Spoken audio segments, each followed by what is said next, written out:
अब ये इस तरह का व्यंग करना राहुल गांधी का छोटापन दर्शाता है। मगर आज 7.2 है, क्या रघुनाथन जी ताड़ी बजाएंगे मोदी जी के लिए? नहीं।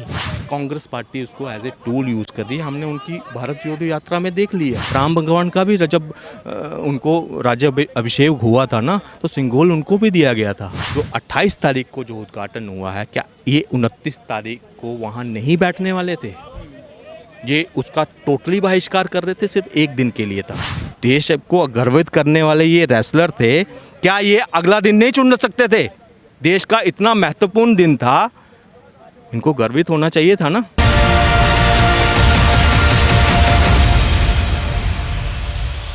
सवाल एक और रह गया, क्योंकि विदेशी धरती पर जिक्र कर रहे हैं, आपसे जाना, क्योंकि एक भारतीय के नाते आपसे जाना जरूरी है।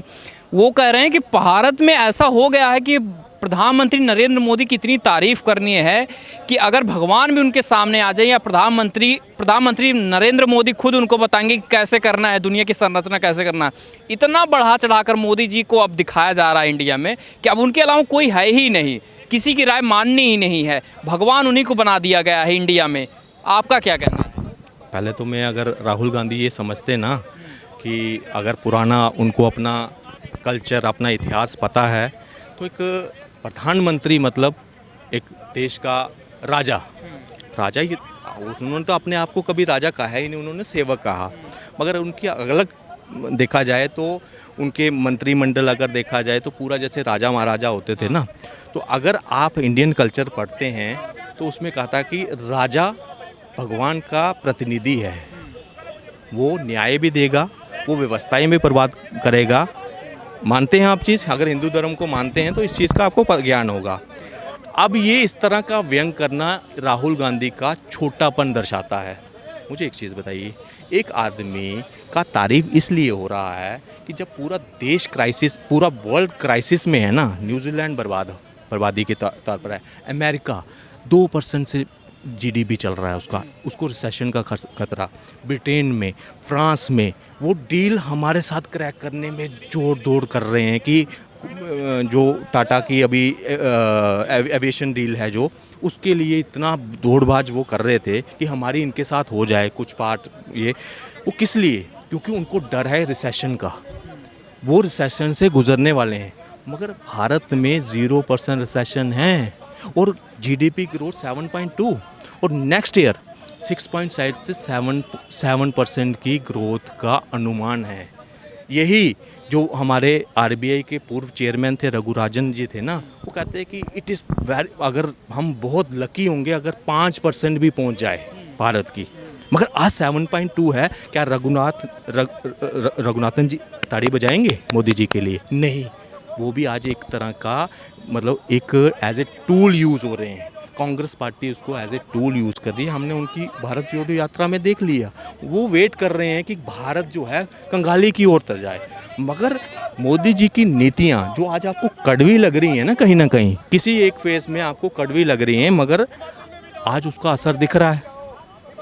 आज उसका असर दिख रहा है कि हम पूरे देश जो है ना, पूरा विश्व जो है ना, हमें आस की नज़रों से देख रहा है। हम रुपए में ट्रेड करने जा रहे हैं। रशिया के साथ हमारा ऑयल ट्रेड रुपए में हो रहा है, श्रीलंका के साथ हो रहा है, नेपाल के साथ हो रहा है, बाकी कई ऐसे देश है जो रुपए के लिए, सिंगापुर के साथ हो रहा है। अब मुझे एक चीज़ बताइए, ये जो कहते हैं कि डॉलर इतने का हो गया, फलाना हो गया, जब डॉलर की हम सुपरमिसी ख़त्म करने में लगे हैं, विश्व गुरु आज हम आगे आ रहे हैं। जो अमेरिका की कंपनियाँ भारत में आकर इन्वेस्ट कर रही हैं क्योंकि उनको अमेरिका में रिटर्न नहीं दिख रही, उनको भारत में रिटर्न दिख रही है। जो रिटर्न कभी उनको चाइना में दिखती थी, आज भारत में दिख रही है। लेकिन ये आरोप यही लग रहा है मोदी सरकार की राजतंत्र खत्म करने की कोशिश हो रही है। और जहां एक तरफ जो है संसद भवन में जिस तरीके से बायकॉट किया गया या फिर विपक्षी सांसदों ने किया, वहां पर राष्ट्रपति को नहीं बुलाया गया। देश में मीडिया की बात हो रही तो पहलवानों का जिक्र जो है राहुल गांधी करते हैं कि उनको जो है मौका नहीं दिया जाता, उनकी बातों को नहीं रखा जाता। तो ये राजतंत्र की प्रथम चरण है, ये शुरुआत है, इसलिए राजतंत्र को जो है मोदी सरकार जो है अब शुरू कर रही है सिंगोल के जरिए। देखो, सिंगोल तो हमारी एक पुराना मतलब कल्चर रहा है। सिंगोल सिर्फ चोला एम्पायर तक नहीं, उससे पहले राम भगवान का भी जब उनको राज्य अभिषेक हुआ था ना, तो सिंगोल उनको भी दिया गया था। ये कोई नई हमारे लिए था। मगर बात आती है कि उस कल्चर को सिर्फ एक गोल्डन वॉकिंग स्टिक नाम देकर उसको म्यूज़ियम में रख देना, ये अपमान था उस 5,000 7,000 कितने हज़ार जो जिस हिसाब से मानता है। हम तो लाखों साल का इतिहास मानते हैं अपना, लेकिन कोई जो डॉक्यूमेंटेड सोचते हैं कि 5,000 साल। मैं कहता हूँ 5,000 मांगने वाले, क्या उसका अपमान नहीं था? आप कहते हैं राजतंत्र आता है। राजतंत्र अगर अच्छा राज्य अगर आपको दे तो किसी को दिक्कत क्या है? अब दूसरी बात करता हूँ यहाँ के उद्घाटन की। ये कौन लोग थे जिन्होंने इसका बहिष्कार किया? क्या ये जो 28 तारीख को जो उद्घाटन हुआ है, क्या ये 29 तारीख को वहाँ नहीं बैठने वाले थे? ये उसका टोटली बहिष्कार कर रहे थे, सिर्फ एक दिन के लिए था। ये क्या कर रहे थे? आप सुनिए एक चीज़, आज डिजिटलाइजेशन का ज़माना है, सोशल मीडिया का ज़माना है। आप सोचिए, आप ग्राफ की एक एग्जांपल दूंगा। अगर मोदी जी इसमें ये कर देते हैं तो मतलब मोदी जी की वाह मोदी जी, ग्राफ बढ़ गया। अब उसको न्यूट्रलाइज करना है, इनकी जो है ना महिमा ज़्यादा ना हो, तो विपक्ष क्या करता है? उसके पैरेलल एक एंटी कैंपेन चलाता है। हर एक, मैं इसमें नहीं बोलूँगा सिर्फ इसी में, हर एक कहीं भी अचीवमेंट होगी वहाँ रेसलर को भी उसी दिन मिला। देश को गर्वित करने वाले ये रेसलर थे, क्या ये अगला दिन नहीं चुन सकते थे? देश का इतना महत्वपूर्ण दिन था, इनको गर्वित होना चाहिए था ना। लेकिन प्रधानमंत्री जब सुन नहीं रहे हैं तो वो मौका भी तो ऐसे ही तलाशेंगे ना। एक चीज़ बताइए, प्रधानमंत्री की आप बात करते हैं, आपको प्रधानमंत्री ठीक है सुनेंगे, पूरे देश का सुनना है, 145 करोड़ 43 करोड़ है लोग हैं, उनका सुनना है। अब मुझे एक चीज़ बताइए कि कानून रिपोर्ट हो गई, उसकी कार्रवाई चल रही है, इन्वेस्टिगेशन चल रही है, कितनी एजेंसीज काम कर रही हैं उनके लिए, कमेटी कितनी बनी है, वर्ल्ड इंटरनेशनल फेडरेशन वो भी कर रही है जांच, पीटी उषा, मैरी कॉम उनकी कमेटी भी कर रही है, किस तरह का व्यवहार किया था वहाँ पे। मैं कहता हूँ एक भी लड़की के साथ अगर कुछ गलत हुआ है तो ब्रिजभूषण को लटका दो, इससे बड़ा हम क्या कहेंगे। लेकिन आपने केस देखा होगा विष्णु तिवारी का, सुना है विष्णु तिवारी का क्या हुआ था उसके साथ? ऐसे ही केस आया, बिना जांच पड़ताल किए जल्दबाजी में उसको अंदर डाल दिया, और 27 साल जीवन के 27 साल 21-22 साल का था और 50 साल की उम्र में वो बाहर निकला और बेगुनाह पाया गया। जब वो बेगुनाह पाया गया, क्या हम चाहते हैं कि ऐसा किसी और के साथ, किसी पुरुष के साथ भी हो?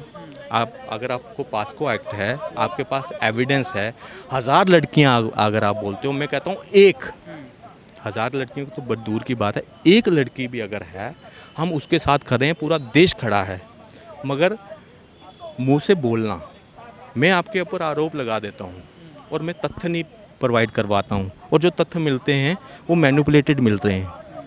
इससे पहले तो मैं भी पूरा समर्थन था इनके लिए कि भाई ये गलत हो रहा है, बीजेपी अगर नहीं बोल रही तो गलत बोल रही है। मैं बीजेपी से समर्थक है, आपके डंके की चोट पे बोलता हूँ, मगर इस मामले में मैं अपनी देश की बेटियों के साथ था। मगर एक चीज़ आती है, जब वहाँ धीरे धीरे इन्वेस्टिगेशन बढ़ती गई, सोशल मीडिया का ज़माना है, आप भी वीडियो पोस्ट कर रहे हैं, आप भी लोगों के व्यूज़ कर रहे हैं, कुछ पुरानी चीज़ें निकल रही हैं, आपके साथ अत्याचार हो रहा है। इतने साल वहाँ पुरानी बात बताते हैं कि मेरे साथ शोषण हुआ, साक्षी मलिक, वही साक्षी मलिक 2022 में वीडियो कहती है, ब्रजभूषण की तारीफ़ कर रही है वहाँ पे कि ब्रजभूषण ने बड़ा कर दिया है, ऐसा कर दिया है, वैसा कर दिया, पूरा प्लेटफॉर्म बनाया है। वही विनेश फोगाट जो है अपनी शादी में ब्रजभूषण को बुलाती है। तो ये बताइए, क्या कोई मोलेस्ट, जिसने आपको मोलेस्ट किया है, आप उसके घर के फंक्शन में उसको बुलाओगे कभी? मैं गांव का हूँ, मेरी सोच तो मुझे अलाउ नहीं करती कि अगर मेरे परिवार के साथ, किसी बेटी के साथ अगर किसी ने कोई बदतमीज़ी की हो, ठीक है, और फिर मैं उसको अपने फंक्शन में भी साथ में बुलाऊं।